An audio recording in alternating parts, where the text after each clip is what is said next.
Well, yeah, so because I may go upstairs. Do you sound checking? Yeah, there's Ivan. Ivan, you do your sound check? How long are you talking for? 20 minutes. Okay, ready to start? Or you need a... Okay, Rishi? Yeah, go ahead. Go on. Very good morning, and welcome to this media conference hosted by the People's Roundtable. I've been joined by member organizations of the People's Roundtable, represented to my immediate right by Ms. Carol Noel, who's a director of the network of NGOs for the advancement of women. Next to her is Mr. Anthony Batiste, who is the acting general secretary of the Office Workers Trade Union, representing this morning the joint trade union movement. And to his right, to my far right, is Brother Richardson, who is from the Guave Road Farmers organization from Chagaramas. And I am David Abdullah, the convener of the People's Roundtable. Thank you very much to members of the media who have joined us here this morning, and to those who have joined our live Facebook stream. We are sharing this morning the report of the Civil Society Crime Summit, which was held on Wednesday the 31st of January and organized, of course, by the People's Roundtable. The theme of that Civil Society Crime Summit was towards a safe, peaceful, and just Trinidad and Tobago, hashtag Save Our Society. So I'm going to read a significant part of the report. We will share electronically that report with members of the media, and then we'll be circulating the full documentation, because it's very significant documentation that I'll indicate why it's so significant. We'll be sharing that, of course, with authorities, various bodies in the country, and of course we're taking it back to the participants, getting their input, as well as other organizations that were invited, and also we have a plan of action which we'll be announcing at the end of my sharing of the report. So let me just give the background first, because it's important that we start with the background. We announced the establishment of the People's Roundtable on August 24th, 2023. At that first press conference, we were asked by the media to share our plan of action. We stated then that our participating member organizations had identified issues that are of national concern, but that we had not yet prioritized the issues for our intervention. We also stated that we would be, quote, engaging citizens in their communities where people live, communities around which people have organized based on shared interests, and the online social media communities, end of quote. And would make a public announcement of when and how this would start. 1 month after, on November 28th, we announced that in the course of that month, the People's Roundtable held several meetings to finalize our first action, and that this would be a Civil Society Crime Summit, initially planned to be held over 2 days, Tuesday, January 9th, at the Cipriani College of Labour and Property Studies, Trinidad, and Thursday, January 11th in Tobago. Circumstances dictated that it would be held on one day, Wednesday, January 31st, at the Cipriani Labour College. Crime and violence is one of the 5 thematic issues that are on our list of national issues. We chose this issue because crime and violence is affecting virtually every citizen of Trinidad and Tobago, regardless of your age, gender, social class, race, religion, or the community in which you live. As we said in our first public statement, crime is robbing so many of our people, and especially our youth, of their lives, of citizens of their peace of mind and body, and business people, farmers, and the self-employed of success. Events subsequent to us stating this in November have very sadly shown this to be true, and we comment especially today on the tragic death of young Ezekiel Parrier, who was killed last week while simply riding his bicycle near his home in Laventille, as just one example of how true the statement we made in November is. As responsible members, and let me just say that we express our condolences to the mother and other family members of Ezekiel and to all of those others who have lost their lives as a result of violent crime. As responsible members of civil society, we could not sit back and allow things to continue like this. The crisis of crime has gone too far for this to be tackled without the involvement of the citizenry. Someone had to step up to the wicket, put their hand up and take on the responsibility of bringing significant sections of the country together to not only have a real conversation about crime and violence, but to also develop consensus on what can be done to bring about a real change in the situation. And we do not view the various public platforms on which crime and violence is being discussed as being a process that really brings people together to have a serious conversation. So the People's Roundtable was prepared to initiate, and we did initiate this conversation. And we planned and structured our crime summit in such a way that it would enable citizens from many backgrounds and experiences to listen, share, and arrive at consensus on the problems facing the country, and more importantly, point to a way forward and organize for this to happen.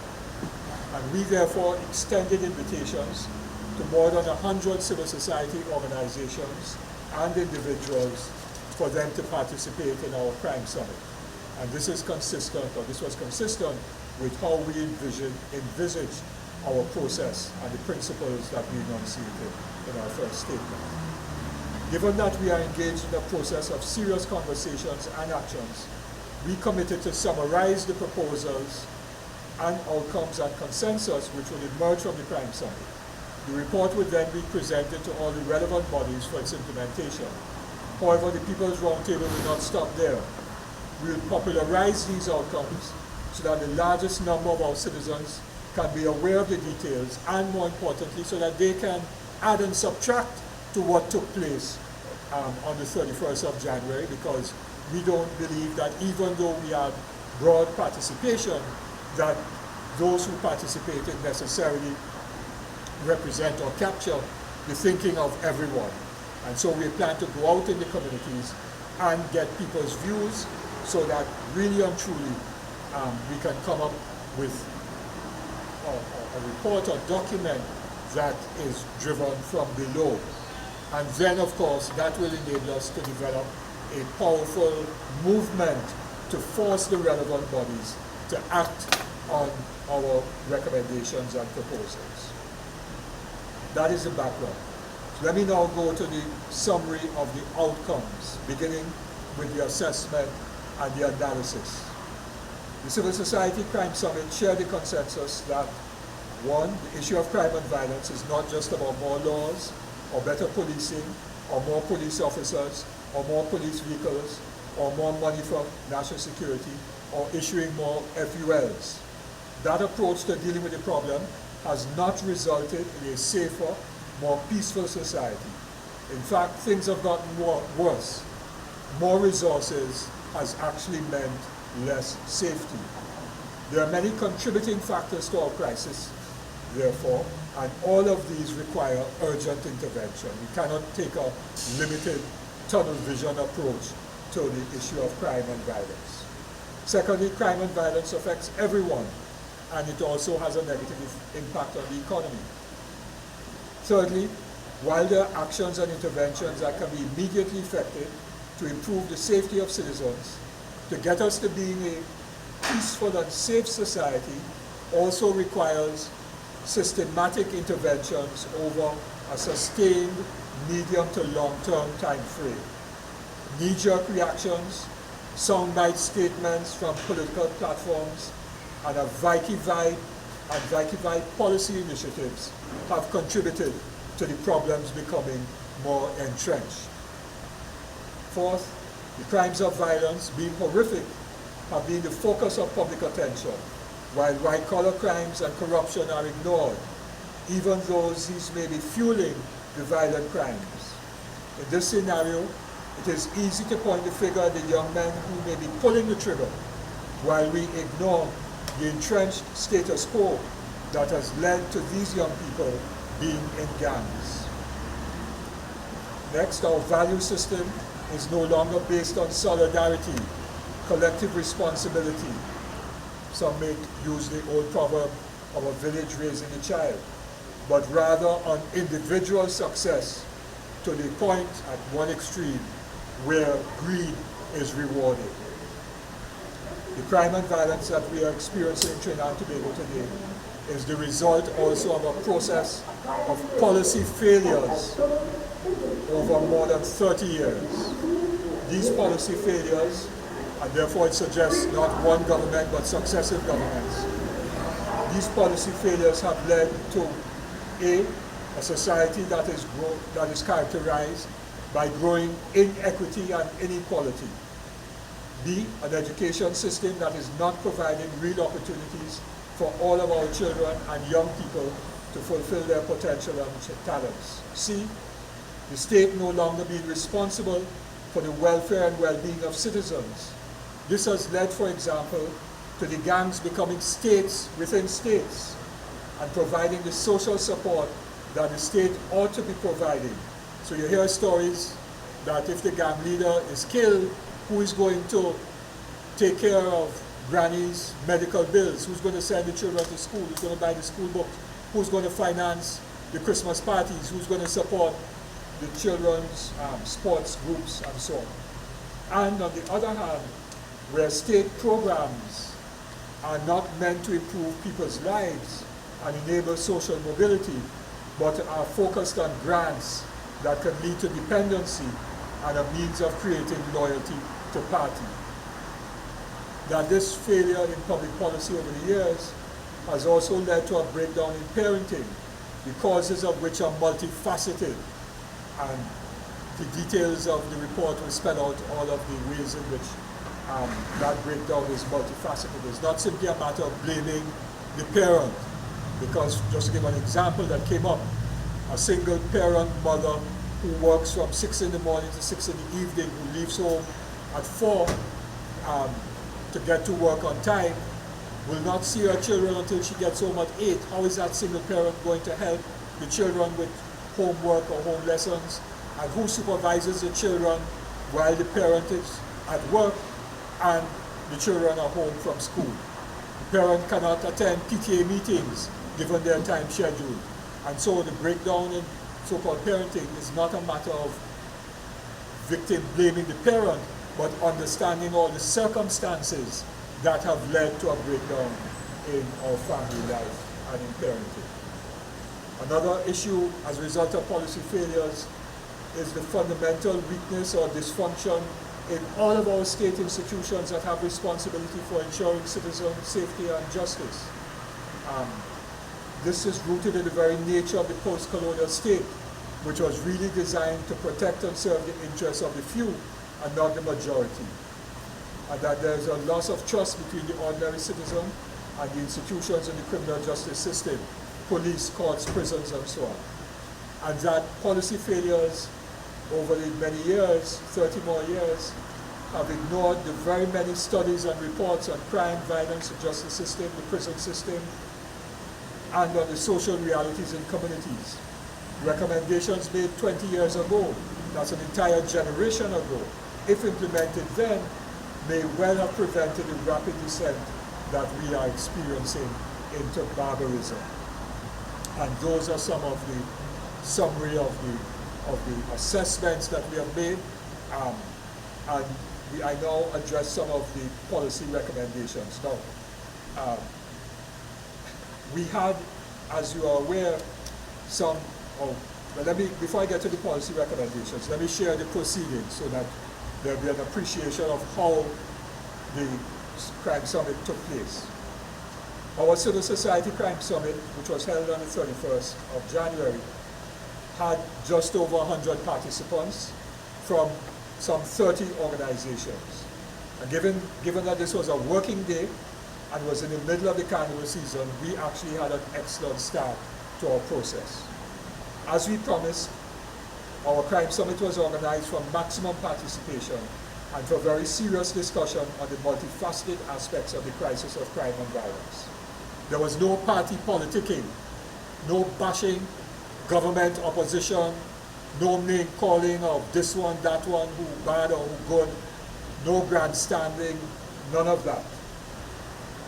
We implemented an inclusive and participatory process.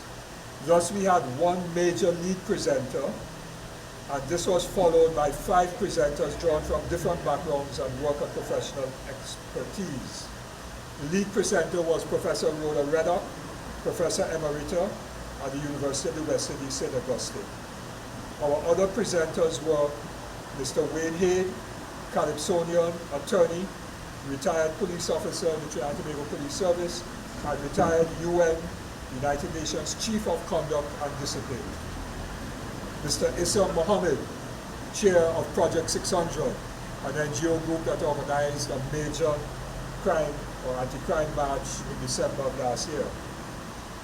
Ms. Marva John Logan, founder and director of the NGO Rayudan Foundation, which operates in the enterprise community and which engages youth at risk and young women in particular, including migrants.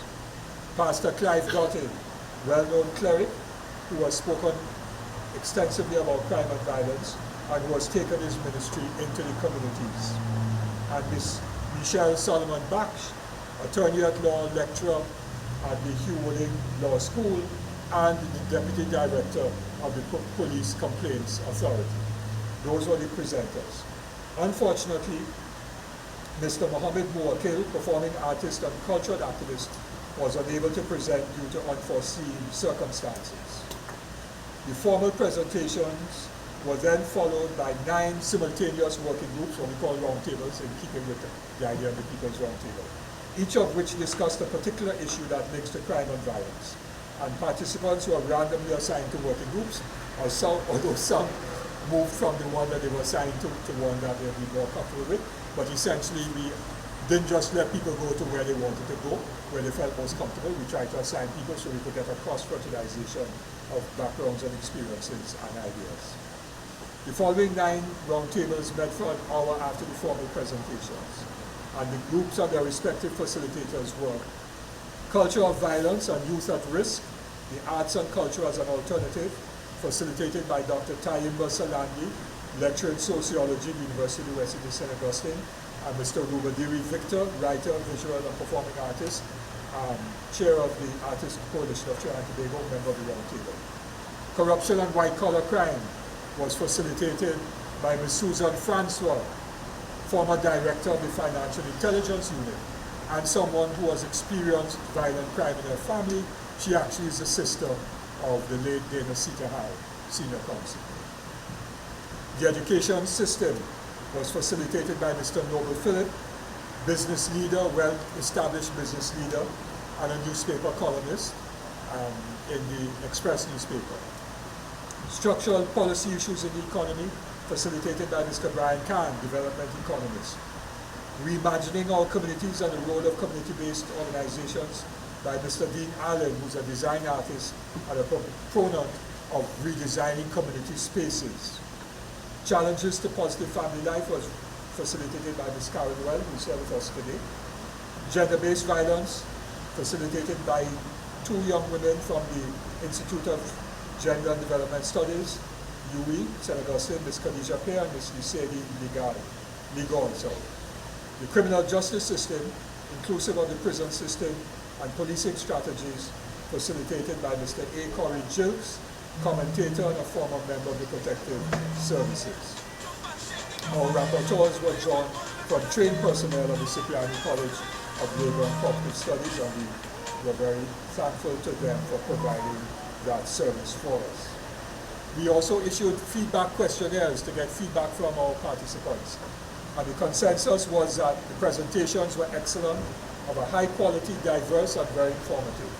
However, the time was too short in the working groups, so not everything was fully discussed, which suggests our need to continue the process.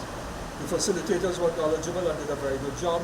It was an excellent activity and must be continued. This was a serious discussion. This was about country and not narrow self-interest or party politicking. And the almost unanimous view was that we must continue the work and we should keep people informed. And I'm not going to big up all the media who are here, but the report for completeness does state that we did get decent coverage from members, from the media, including those who are here, TV6, CNC3, TV6 is following the live Zoom, CNC3, Newsday, Guardian, and Express. So that is our report. Now, in terms of the recommendations and the proposals for action, what we are producing, which will be appended, which will be part of the report, will be a matrix which will look like this, of the analysis by each working group and the assessment, and next to that will be the recommendations and proposals made by each working group. What we will do is put a summary, which will be like an executive summary of the recommendations, because we had scores of recommendations. So we will collate those, because some recommendations were offered by multiple working groups, and that will be part of the summary. Let me identify some of the key ones. Education system needs to be fundamentally restructured and reformed. That came up in virtually every single working group, the education system. That unless we begin there now with children from primary school into secondary school and change the education system, then 20 years from now, we will have another generation or two of young people who would have not been well served by our education system, and therefore we will be reproducing the pool of people who get attracted into violent crime and gangs and so on. So that is a fundamental issue of the education system. A second one has to be, and it came up again in several of the groups, of major reform of our institutions, which involves constitutional reform and reform of laws. So whether it is reforming how the Financial Intelligence Unit operates, moving from a department in the Ministry of Finance to being a standalone institution with teeth. We need to address, therefore, governance, so that reports and recommendations and studies that are made do not lie on shelves gathering dust, but that are implemented by those who have political responsibility. So that's another major issue of institutional reform, legal reform, constitutional reform, and I'm just putting that broadly. There are many bullet points to that as well. There was a major issue around values in the society. How to restore values of integrity, of community solidarity, and so on. And that therefore has to be demonstrated by leaders. So it comes now to getting our leaders, both economic leaders and political leaders and leaders of organizations, including NGOs, to begin to demonstrate a different value set, because young people will look at what is happening and say, well, if they could be corrupt and nothing happening to them, what is wrong with my engaging in a robbery and so on? So we have to have a complete focus on values, and not just say it's not just about religious values and so on. It is about how our leaders act and behave in public office and holding them to account. A third key issue that arose is about rebuilding communities and using community spaces, panyards, community centers, our schools, to ensure that young people in particular are able to develop all the skills that are necessary for their human potential, but also as spaces for economic opportunities and also spaces of building community or rebuilding community solidarity. and reshaping a community aesthetic, if you wish. In other words, how do our communities live? And we have unequal communities. I've walked in many parts of Trinidad. Brother Richie's from Carnage. He knows I've walked up Upper Hague Street, Scorpion, and all those streets in Carnage. And garbage is piled up for days, mounds and mounds of garbage. You drive 10 minutes down the road and you go into West Moorings and Goodwood Park, and the streets are immaculately clean, there's no garbage, streets are well lit.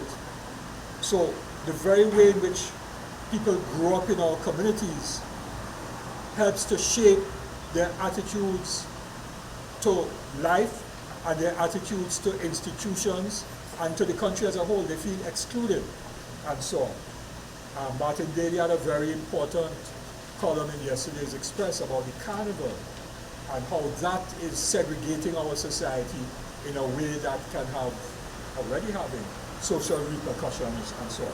So we have to reshape and refashion our communities so that everyone feels included in Trinidad and Tobago. They feel that they have a stake, equal stake, that they're equal citizens, that nobody is better than anybody else, and that they have a future in Trinidad and Tobago for themselves and their families and so on. So the community is very important.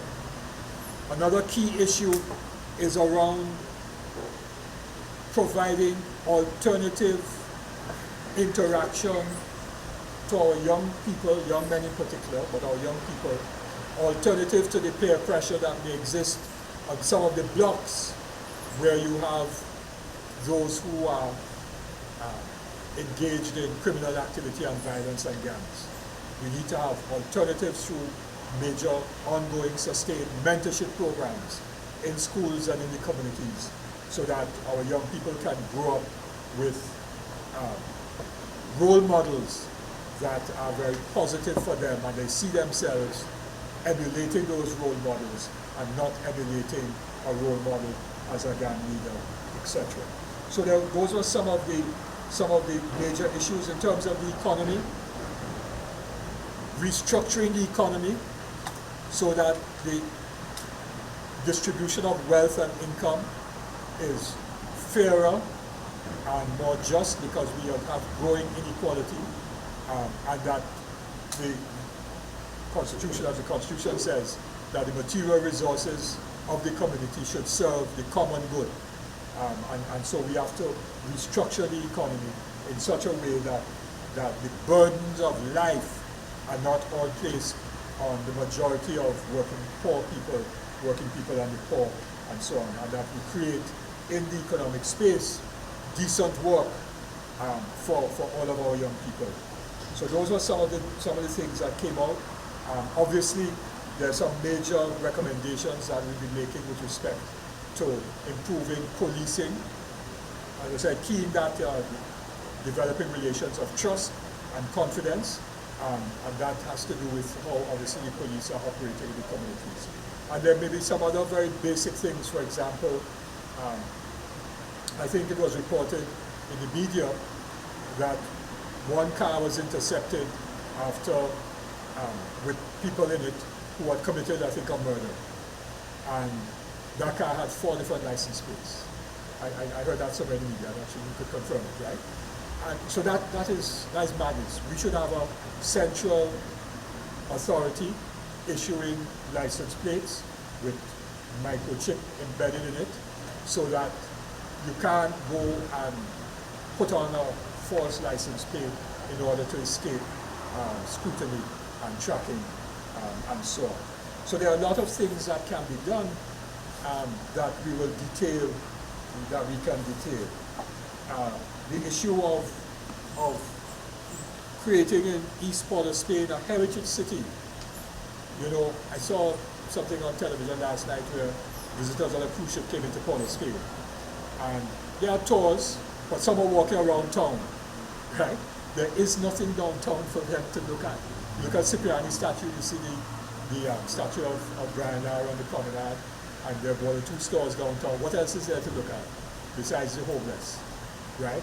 Whereas East Port of Spain could be recreated into a heritage city where they could go into a space and or use our pan yard, so they hear pan music, they see how a steel band is created with tuners, they buy steel pans for $2,000 US or whatever the price is and so on. They take it home, they go into a recreated barrack yard, which was like the tents of long time. They hear artists, calypsonians singing, they buy CDs, and they buy mementos, and these things that get branded, souvenirs and other brand items, and we earn money that way. So there are things that can be done, and then young people could be employed in that way. Just to give another example, with the water taxis, cruise ships could move people down to San Fernando in 40 minutes. And with the highway to point that is open, people could now get into Faizabad. There should be an oil information center and museum, a National Labour Heroes Park and Museum. And then you visit that, you go to the Pitch Lake, you see where the first oil wells were drilled in Alpero, you go to the site of Wariman and Pinal. All of that could be done within a couple hours, given transportation, and that creates again a locus of economic activity. So there are many different ideas around how we reimagine our resources to create opportunities, economic opportunities, and that kind of thing. So those were some of the issues. We also, in the crime and the one dealing with the criminal justice system, the issue was also identified of multinational crime and how that impacts on us, both in terms of white-collar crime, but also and money laundering, but also in terms of violent crime and drugs and gun trafficking. So that was also addressed as well. So those are some of the recommendations that emerged, and we will be issuing the report in its fullness in a day or two, but we wanted to share it initially with the media and through you, the public, today, because it's a lot of documentation. Not everybody's going to be able to read it, and so we thought we'd summarize it, and we hope that we have given you enough to be able to share with the public through your various media. The other announcement that I want to make, the Roundtable met Thursday after Carnival. I'm trying to remember exactly what day Carnival went, yeah. So that'll be the 15th, because the Wednesday, as some you gentlemen would know, was Valentine's Day. So I'm sure that some of you may have had to, do something to treat your significant other on Valentine's Day. So we met on the 16th by Zoom, and on that day we agreed that we are going to start a series of town meetings. I don't have the schedule of those town meetings today, but we are working on them. We probably will begin in the south and then move north and east, but we are going to have a series of town meetings where we will shrink this report into something even more, something easier for the average person to digest, produce it by way of some short TikToks and videos. Incidentally, the entire 2.5-hour presentation session is online. It is available on our YouTube, which I will share. Well, I'll send that to you electronically, because to read that out is kind of complicated. It's youtube.be / capital P, capital B, small j, small b, 6, capital P, small r, small e, 3, the numeral 3, small o. But I will share the link with you. But we will try to popularize all of these ideas and take them out to the communities in town meetings as we build really what we call a grassroots movement. Because as you will see, our slogan is power growing from the grassroots. So this initiative of crime is to help us build power from the grassroots, which is the only way that we are going to get those who control economic and political power to make the decisions that are necessary to resolve our crisis of crime and violence. Okay, I'll stop there. I've gone for more than 20 minutes. I was asked how long. I probably went for more than 20. The floor is You said it right, but is this report, apart from presenting it, the summary and stuff to the people when you go on your various town meetings and stuff, is this going to be forwarded to maybe the Minister of National Security, the Prime Minister, anything like that? Yes, all of the above. Prime Minister, all members of Parliament, government, opposition, independent senators, because some of this requires legislative action. We will circulate it to the institutions like the judiciary and all the other state institutions, the Commissioner of Police, the Police Complaints Authority, all the institutions that have some responsibility for dealing with citizen safety and security in the country. We are going to send it to all those who we invited, those who attended, those who did not attend, and others who we did not get around to inviting because we didn't get to invite everybody. So yes, we're going to circulate it as widely as we possibly can, for sure. And to academic institutions, criminology, departments at UE, COSTAT, UTT, and so on. Sorry. Yes. Yeah, you're going to say when? It should be completed well before the end of this week. It is substantially completed. It's really just to see how we can summarize. I mean, the reports, right, of the working groups, are very substantial, right? Each one going to several pages. And how do we have to take out some of the duplications, because the one, for example, dealing with gender-based violence dealt with education, but we had one on education, so it does make sense for us to repeat education 10 times, that kind of thing, yeah? Okay, now some of the points that you all came up with, right? Yes. For instance, earlier you would have said that simply providing more resources to the crime-fighting apparatus does not equate to a reduction in criminality. And then you also said that the educational system needs to be structured and reformed and things like that. I mean, is that just an opinion, or is that something that's factually based in, maybe you ran some numbers, you said that, okay, if we put $1 million into crime fighting, it does not equate to, Okay, so that came out of a number of the reports, yes. Some of the people who we had as facilitators were subject experts, and they therefore may have presented the data. I was not in any of the workshops, and I don't know, but from the rapporteur's reports, there were introductory remarks by the facilitators who may have given some of that data. I cannot say for sure whether all the data was presented. I mean, I could take, for example, the one on white-collar crime, for example. Just try to find that one. Right. So,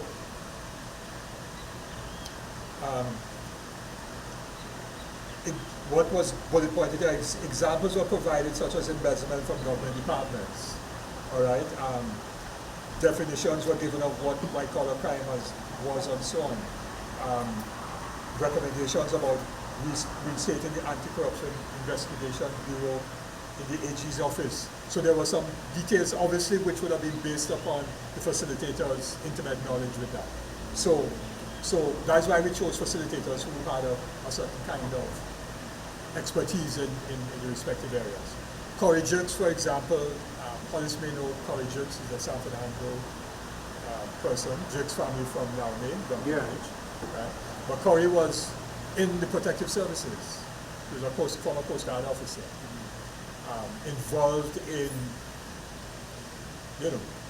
national security. I'm not going into more detail in that. So he would have had some understanding of how that system works. Yeah? It's not only that you really read the other crime talks and symposiums doing. So what other talks are you referring to, and why don't you think that they can really make a difference?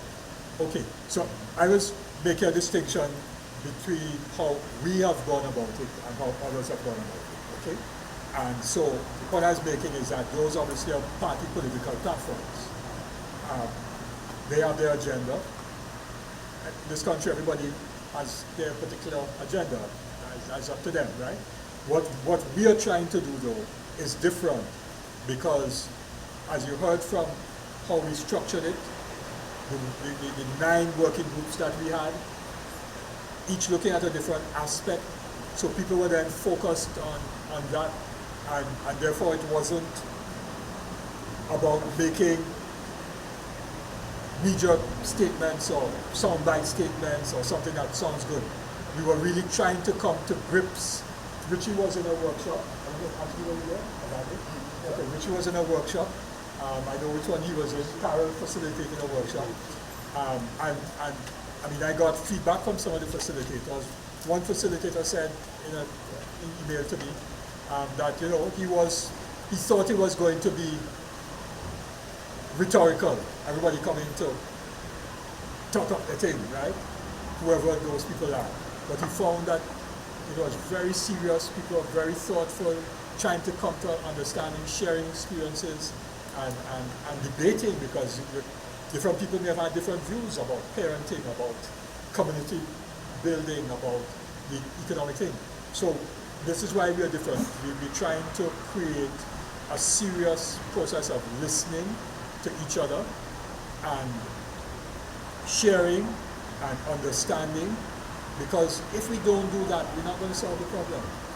So you mentioned person representing. I mean, did it ever come up that something should be done, or was there a suggestion of making parents more comfortable for their children's behavior? I mean, we had a few studies in recent months that happening in and out of school. I mean, we don't have to reveal too much before the report comes out. Right. So the challenge to positive family life actually was shared by Carol, right? And so, yes, Carol, if you want to speak to that, I mean, I have the rapporteur's report here. I'm just looking. So, well, you'll have to comment. Carol, you'll have to comment. And you also have to just hold this mic for the purpose of the Facebook Live. Good morning. Morning. So as I identified by David earlier on, my name is Carol Moore. I represent the network of NGOs of Trinidad and Tobago for the Advancement for Women. The on-paper exercise that I was engaged in is challenges to positive family life.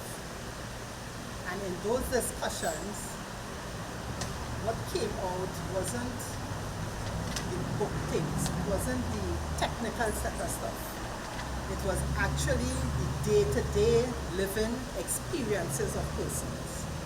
I wouldn't call myself an expert in being a parent, but I am a parent, and I am involved in a family and in a community. And as such, not only my knowledge, but the other participants' knowledge came in very handy. And I'm saying very handy because each person would have looked at a different aspect to that positive family life. And that is where, when compiling the overall report, you will see some duplications. So you'll see duplication in regards to religion, to education, to crime, and so forth. Of major importance, which I notice as a base in the different reports, is that whole issue of behavior. How we look at things and how we treat at things. How we turn a blind eye to things that doesn't affect us directly, we think. But in hindsight, or sometime down the road, we realize that it does affect us. And because of those effects, we are seeing it spilling over into society. And the issue of crime is a major effect of that positive family life, which has been eroded and continue to be eroded over the years.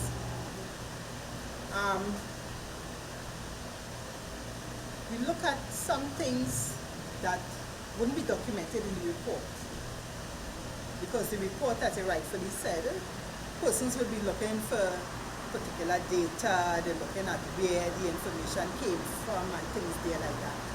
Even searching the various newspaper clippings and things that we would have had over the years, and searching websites like the university website and Costat website and ministries websites and things, what you will gather is some generic type of information, not the day-to-day life not the life experiences, not the way that these things impact on us.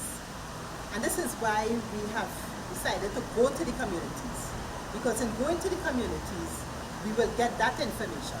We will be able to have the backup for this information, which was collated by the various persons who attended the summit on the 31st. And we would start the change. The change has to be taken by each and every one of us. How we look at ourselves, how we look at our family, how we look at our neighbors. I want to add though, that the network of NGOs, we have International Women's Day coming up on the 8th of March. And we are going back to Woodford Square this year. Of course, during COVID, I think we couldn't have any rallies and things there like that. So we did a downscale something and just walking around the Queen's Park Safari. And our theme this year is inclusion. And we are asking all of our groups and interested groups to bring their messages. And I know for a fact that some messages will come in regards to crime and how it is affecting the various communities. We have to stop turning a blind eye and open our mouths, give persons who are unable to speak for themselves because of their situation a voice. And that is what this roundtable exercise is doing. Giving a voice to those who do not have a voice. And as mentioned, on the 8th of March, we will be at Woodford Square from 10 a.m. and we will be giving a voice to a wider community. We are using the date, International Women's Day, to highlight the issue of women. And we all know, once something affects women, it affects the family and the community. Anything else, gentlemen? Thank you. Thank you, Carol. And thank you, Carol. And as Carol was speaking, I actually remembered that in Professor Rhoda Reddock's lead presentation, she did provide some information about not just Trinidad and Tobago, but the Caribbean region and Latin America, about the number of murders increasing. And in the case of Trinidad and Tobago, I think she did cite some budget data from a 10-15 year period to show that even though budgets have been increasing for national security, murders have been on the rise. So some data was presented by Professor Rhoda Reddock, and her PowerPoint presentation will be appended to the final report as well. It's about 35 pages long, but it was an excellent presentation. But she provided a lot of data and information, because we identified that crime and violence is not peculiar to Trinidad and Tobago. Right throughout the Caribbean, and she traced the implementation of policies, which is why we talked about the failure of policies, the implementation of structural investment policies, what we could call neoliberal policies, to the breakdown of social structures and institutions, and to the rise of crime and violence as a result. So it was a very important presentation. Thank you. Any others? Are we good? All right. I hope that you are able to get more than one story out of this, because I think we presented on it. Thank you for being here. And thank you as well to the live stream, and I know some of the media were joining us via the live stream as well. Bishop, yes. Are you finished?